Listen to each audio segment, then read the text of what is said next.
Olá, bom dia. Estamos de volta com mais uma edição do Acontece Agora e as principais notícias do Brasil e do mundo desta quarta-feira. O ministro da Saúde, Marcelo Queiroga, demitiu o superintendente do Ministério no Rio de Janeiro, após revelação de contratos irregulares.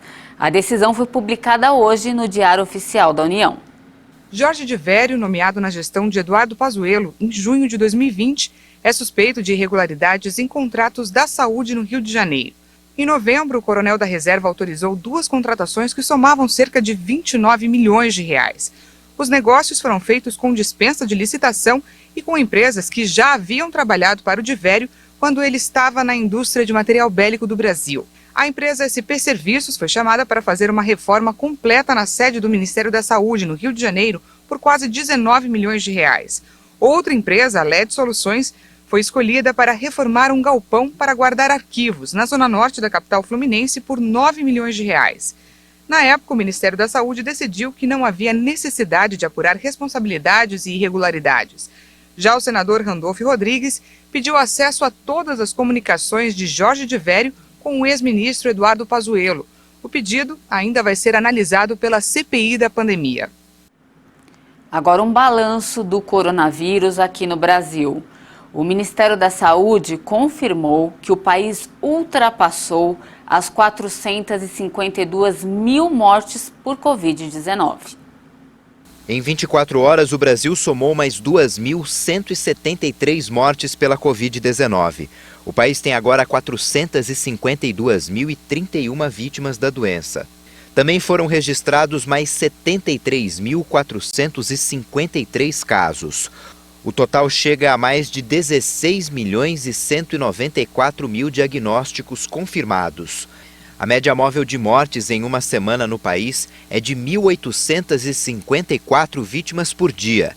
É a primeira vez que a média fica abaixo de 1.900 óbitos desde 15 de março.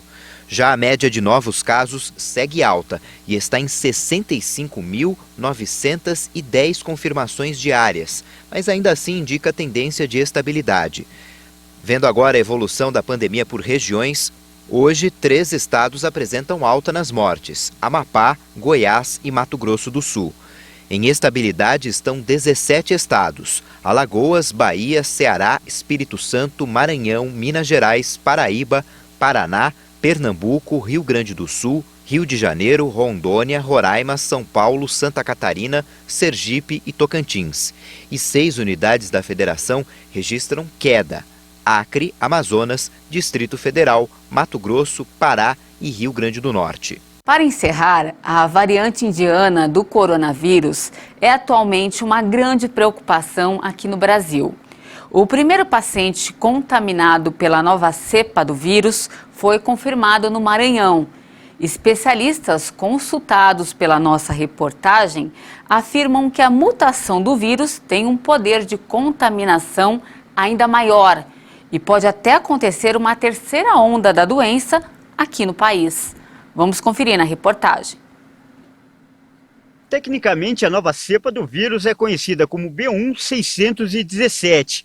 Ela ganhou o nome de variante indiana porque os primeiros casos apareceram em outubro do ano passado na Índia, mas já foi identificada em pelo menos outros 44 países do mundo. Assim como as novas cepas que haviam sido descobertas no Brasil, Reino Unido e África do Sul, a variante indiana apresenta uma modificação na proteína que fica na superfície do vírus, responsável por se ligar às células humanas e dar início à infecção. A variante ela provém de uma mutação, que o vírus faz para se adaptar ao ambiente. O que a gente vê em virologia é que as mutações elas são maléficas aos vírus, enfraquece os vírus. Então, conforme tende a passar o tempo, essas mutações acontecendo, essas adaptações acontecendo, o vírus vai enfraquecendo. O que a gente não tem visto no coronavírus, que são várias variantes aí que apareceram. A última foi a variante indiana, aí detectada em outubro do ano passado, e esse vírus ele não está perdendo força, mas também não está ganhando. O que acontece é um poder aumentado de transmissibilidade. Se nós tivermos 10 pessoas numa sala, o coronavírus normal passar para 5, esse pode passar de 8 a 9 pessoas, mais ou menos essa comparação. Os cientistas ainda têm muitas dúvidas em relação à variante indiana. Não se sabe ao certo se essa versão da doença será mais agressiva e causará mais mortes. E também não há certeza se as vacinas que estão disponíveis serão eficientes para combater a mutação do vírus. Entre os especialistas, há uma certeza preocupante em relação a essa variante indiana. A nova versão do coronavírus tem um poder de transmissão ainda maior do que as anteriores. E ela pode, inclusive, levar o país a uma terceira onda da doença. A terceira onda é inevitável. Nós teremos uma terceira onda. A questão é qual será a gravidade dessa terceira onda.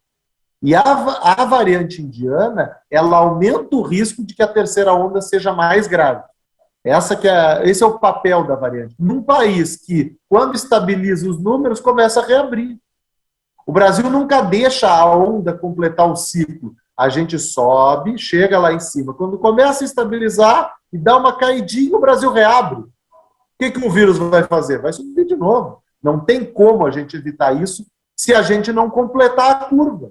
A gente tinha que ter deixado os números cair lá no chão para reabrir, mas a gente sempre apressa. Na segunda onda, a gente teve uma contribuição muito ruim da variante P1.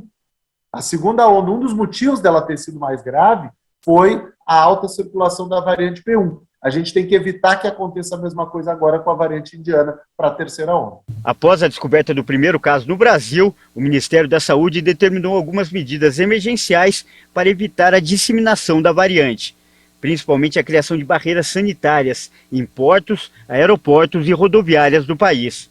Passageiros vindos do Maranhão terão que passar por triagem e as companhias aéreas que têm rotas para a Índia também serão obrigadas a fornecer listas com os nomes dos passageiros. Vamos lá, no Brasil nós temos pelo menos 2 grandes aeroportos internacionais, no Rio e em São Paulo. Se a gente não controlar minimamente a entrada das pessoas, acompanhar, pegar informações, acompanhar por mensagem por uma semana ou 2, a gente vai deixar a variante indiana se disseminar muito rápido no Brasil.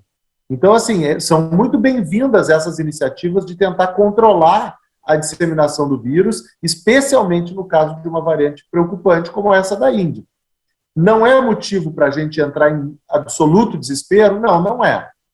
A vacina está conseguindo captar essa variante, alguns protocolos de segurança estão sendo adotados, mas a gente tem que estar sempre atento. E uma boa forma de estar atento é com essas barreiras sanitárias. Bem preocupante. Olha, mais uma informação. Pesquisadores da Unesp identificaram uma nova variante do coronavírus no interior paulista, chamada de P4. Ela foi descoberta em uma amostra e está em circulação em Porto Ferreira. É isso. Essa edição fica por aqui. Muito obrigada pela sua companhia e a gente volta a se encontrar amanhã na edição das 10 horas. Eu espero você. Até mais!